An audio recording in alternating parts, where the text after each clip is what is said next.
The forest is awake and curious. It's just seldom curious about us. Welcome to the CryptoNaturalist.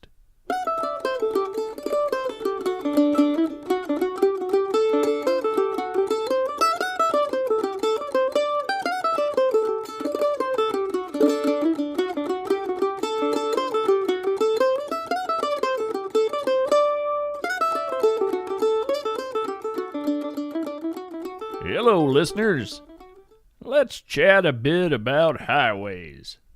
My thoughtful and fuel-efficient friend Cassandra and I certainly spend ample time wandering these ribbons of shaped rock, but let's set aside the roads themselves and think about the strange islands of land they create.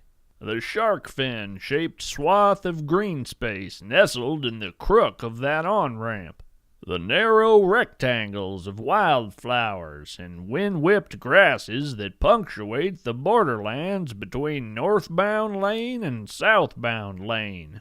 The puzzle pieces of meadowland and woodland that stand out as verdant islands amid the gray and yellow rivers of asphalt and concrete. These liminal spaces, these geometric sanctuaries of life, well, it's easy to dismiss them as not really a part of nature, to think of them as merely a landscaping afterthought. My friends, leave such assumptions aside and meet nature where you find it. These highway islands of green are true islands, isolated footholds of land-dwelling wildlife. Crossing between them is quite treacherous, so communities of animals become isolated, and there's just something about islands that tends to engender incredible biodiversity. Charles Darwin, remarking on the breathtaking diversity of the Galapagos, said this: "I never dreamed that islands, about 50 or 60 miles apart, and most of them in sight of each other, formed of precisely the same rocks, placed under quite similar climate, rising to nearly equal height, would have been differently tenanted." And so it is with the tiny human-made archipelagos that dot our massive system of roadways crisscrossing this planet. Just take a moment to consider the landmass of the combined roadways of the world. One notable crypto-naturalist currently recording this podcast guesses that the collective areas of all the highway islands in North America alone equals a space larger than the state of Rhode Island. That, coupled with the inherent biodiversity of islands, makes highway islands a habitat worthy of our attention. Speaking of intriguing areas worthy of exploration, how about a little fiction? It's time for today's Hidden Lore segment. Today's Hidden Lore segment is a flash fiction piece from Olivia Williams. The Geologist and the Oceanographer. If I'd known that marrying you would have been this cruel, I never would have done it. You're tied to the land now, tethered to me like the sea women in the stories, their sealskins held captive by their fishermen husbands. You can't survive here any more than I could step out of the rough-plowed fields of my home to join you on the waves. Today you visited me at the lab, eyes combing over our shelves of samples, like we had combed the beach for shells before I brought you back with me. I had looked out over the gray waves, and you told me they were just ripples compared to the currents underneath, the slow pulse of our planet, and its deep, cold hunger threatening to drag me out with the undertow. You splashed in the shallows and I watched. Some ancient instinct kept me back on the safety of the land. I tried not to look up from the crystal I was dusting. I thought you might startle, I suppose. You don't know, but I saw you pick up a jar of dust, examine it, read the label, and set it back down. Your frown told me that you had mistaken it for beach sand. You brought me lunch, tuna salad, too many ingredients, a testament to your restlessness on the days you spend at home. I've seen you sitting at the computer for hours, blank documents in front of you, or worse, papers on the cutting edge of your field, papers you should be writing. But there are no currents for you to measure in the fields around us, and sinking a thermometer into the rolling green hills will tell you nothing. When it was time for you to leave, you kissed me on the cheek and retreated like the tide. I folded my crystal into your hand before you left, but you barely looked at it. I think you'll see it later, maybe as you drop it in the cup holder of your car, or maybe weeks from now when you find it in the glove compartment. And if you look closely enough, you'll see what I saw. Clear blue water, shot through with veins of green and purple. A little ocean frozen in time. It's not enough, and it won't be enough. And I know one day you'll sink away from me and keep pulling back all the way to the shore, dragging me with you to my own death. But for now, it's something. A first raindrop landing on my earthen exterior, threatening to weather it down to nothing. What a beautiful piece, capturing an elemental tension between earth and water, between human love and love for the natural world, career and companionship. Olivia Williams is a student of geoscience and literature. She writes short fiction, poetry, science articles, funding applications, and D&D sessions. But when she's not doing any of that, you can find her in the woods looking for cool fungus. Her writing and opinions about rocks lives on Twitter, @OliviaOnCampus.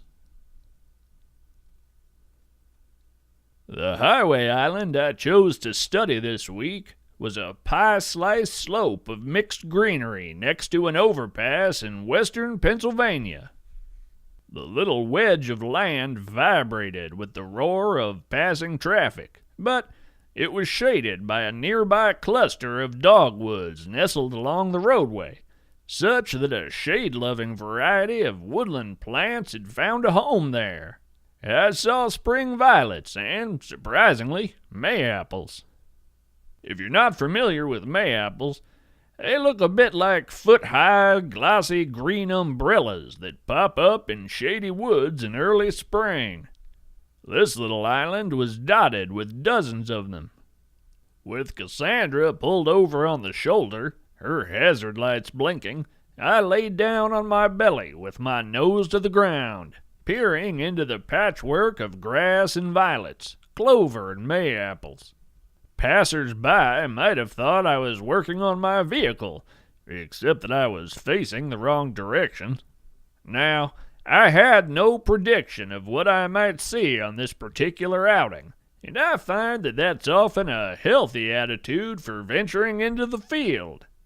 I knew, of course, that species ranging from calligrapher ants to micro-finches had been observed in such places, but I set that knowledge aside and opened my senses to the meadow in miniature just under my nose.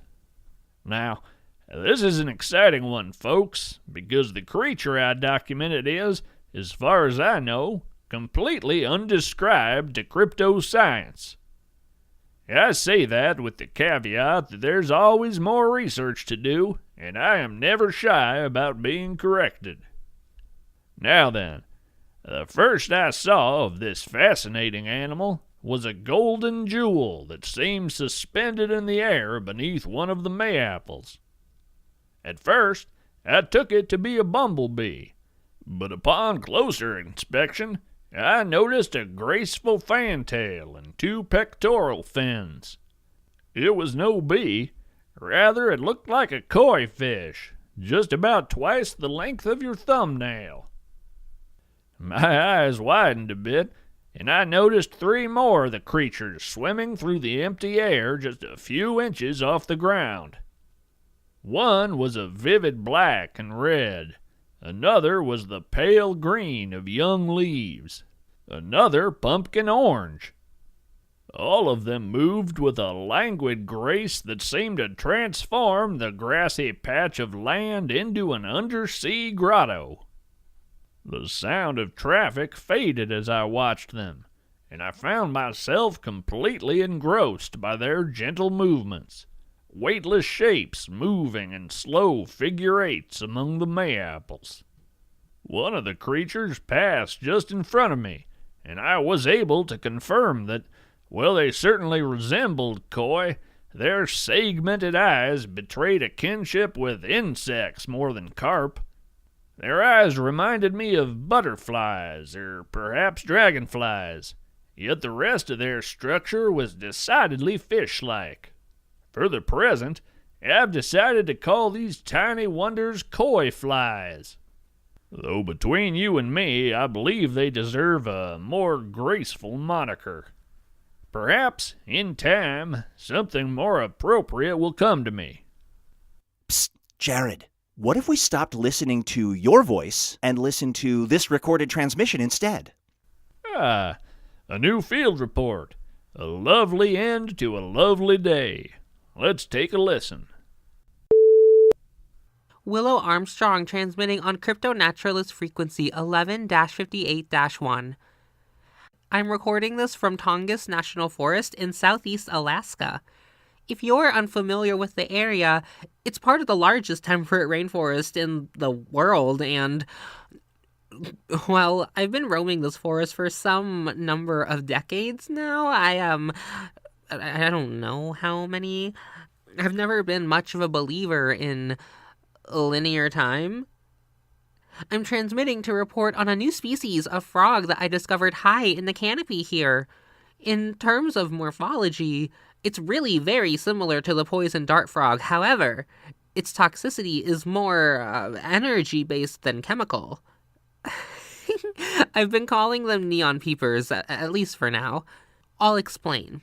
The frogs are smaller than your thumb, and most are a vivid shade ranging from cobalt to violet. They glow with an intensity that leaves an afterimage haunting your eye if you look directly at one for more than a second or two. Moreover, their defense mechanism involves an intense burst of UV light that results in a painful localized sunburn. As I record this, my forearms are dotted with frog silhouette burns, some fresh, some fading to dark shadows resembling sun-faded tattoos. The problem is that the frogs are gentle and curious, but easily startled. If you decide to join me in studying these creatures, I recommend packing sunscreen. Oh, welding goggles would also probably be useful. You'll find more details in my forthcoming article in the Journal of Cryptoherpetology. Willow, signing off. My word, it's been too long since I've been to Alaska. Maybe I'll head up north in the near future and see if Willow will give me a tour. I would dearly love to see a neon peeper. Through sunglasses, of course. Until next time, we're all strange animals, so act like it.